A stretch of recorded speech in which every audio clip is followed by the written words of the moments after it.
On the night of January the 10th, 1985, an advert was broadcast to a nation, waiting wide-eyed in anticipation. This is what we heard. Imagine a vehicle that you can drive for 5 miles for a penny. A vehicle that needs no petrol, just a battery.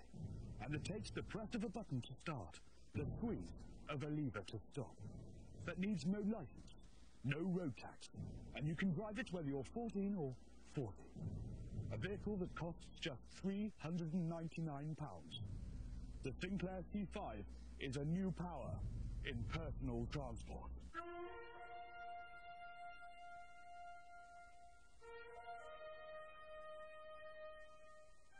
Well, it obviously wasn't a new power in personal transport. Sales struggled, and despite slashing the price massively to £140, Sakai Sinclair's C5 remained an embarrassing joke. But you know what? It got a really raw deal. The media hated the C5. Poorly researched reviews said that it used the motor out of a vacuum cleaner. Rothberg turned around and said, "We are satisfied it's not inherently unsafe." And the papers seized on such faint praise, and safety concerns escalated. Sakai and the C5 were high profile and ripe for a kicking. Entrepreneur and inventor Clive Sinclair had already cracked the pocket TV and the pocket calculator. You'd think a man with that track record would deserve a little respect, even with those trousers. But it's never been cool to like C5, so people haven't heard about all the good things. Like the fact that it was developed by Lotus. It also pioneered a simple yet elegant manufacturing process. Basically, the plastic body came in 2 parts that were joined by thermoplastic tape, and that fused the two together when you applied an electric current. It's tough as old boots. You can drive it into brick walls at full pelt and just bounced off. Even the seat, which is based on a Capri, is cleverly designed so that one size fits all. And once you're in, it's completely intuitive to use. The advanced thinking continued with a front brake that was designed not to lock, so you could always steer in an emergency. Even expensive motors didn't boast ABS back then, and you didn't buy C5s from hard-sell salesmen at expensive dealerships, but by mail order or from high-street shops. You feel no more vulnerable in traffic than if you're on a bicycle or a moped, but it could do with a heater. Weather protection was non-existent, and launching the C5 in bleak midwinter meant that everyone who tested one got cold, and wet, and chilblains. Even the optional fashion design cagoule for £35 was no comfort. Sinclair likened it to designer clothing. No, Sakai, no. The biggest problem, though, was the claimed 20-mile battery range. The AA said it was more like 10. But it still shouldn't have put anyone off. The average bicycle journey is only 6 miles long, and this is much more fun. If the C5 had been sold as a recreational toy rather than an urban commuter, it could have been a very different story. Compare it to this year's fad, the Segway. Obviously not idiot-proof, as President Bush couldn't work it out. And when the battery went flat on some of them, they fell over. When the battery fails in a C5, you just pedal home. The Sinclair C5 was way ahead of its time. And you know what? We've only just realised it.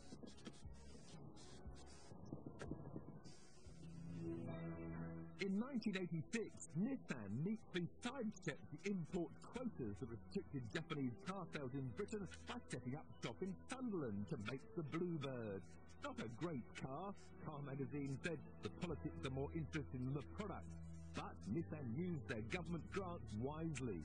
The factory went on to become the most efficient in Europe, and Nissan are now Britain's biggest car maker.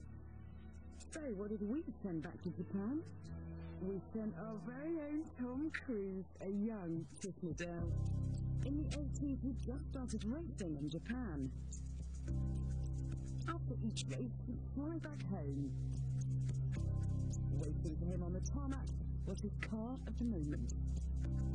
After all the years of struggling, I was finally earning the big yen. The time had come to leave the tangerine Ford Capri behind and step into a real sports saloon.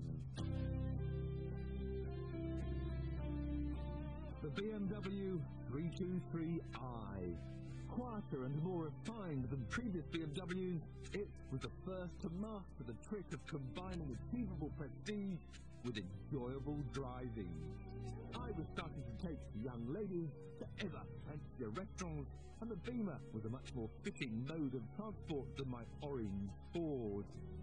I'd raced in the BMW County Championship and was thrilled when I could afford a road-going version. Having raced one, I wanted to own one. It wasn't just for the prestige of the image, but also for the distinctiveness of this little car. I can still well remember that rafting bark as the revs go through 3,000 RPM every time you accelerate. And then there was the, how I put it, lively handling, because this little Beamer had a bit of a reputation of having a very sudden breakaway at the rear end. So for me, that was half the fun. But as the driveways of middle managers started filling up with the 3 Series, I moved on to what was undoubtedly my favourite car of the 80s. This was a Porter Turbo, but it wasn't a 911. It's the car I miss most. The 944 Turbo. It's good to see one again.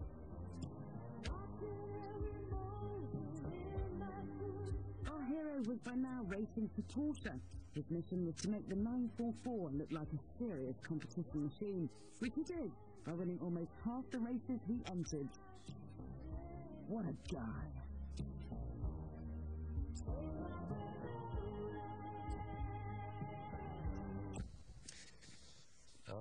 The memories come flooding back. And the first of those is the fact that the steering wheel was always too low, on your knees almost, and also too vertical.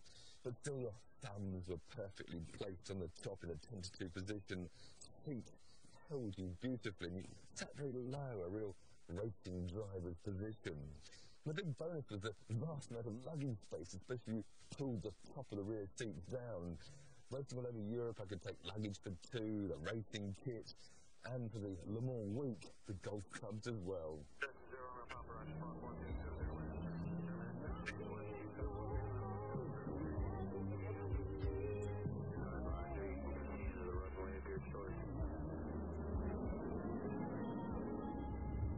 It was on those European trips I could really use the performance of the 944, blasting down the autobahns, the Nürburgring. I could use the mid-range grunt to persuade the German barges to move out of my way.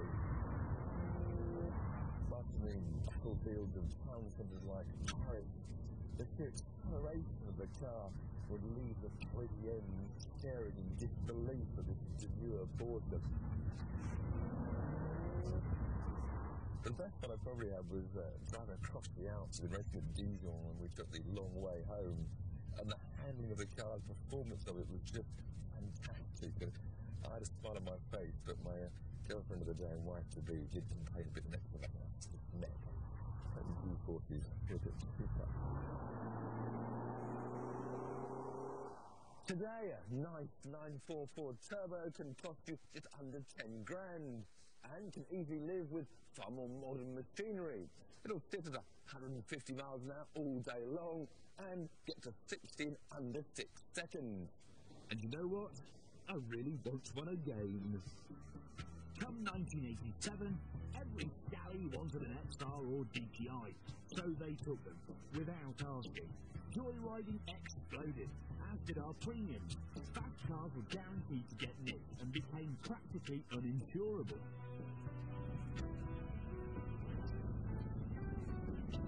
In fact, prices were rocketing everywhere. Just months after Van Gogh's sunflowers sold for a record £22,500,000 for the last time.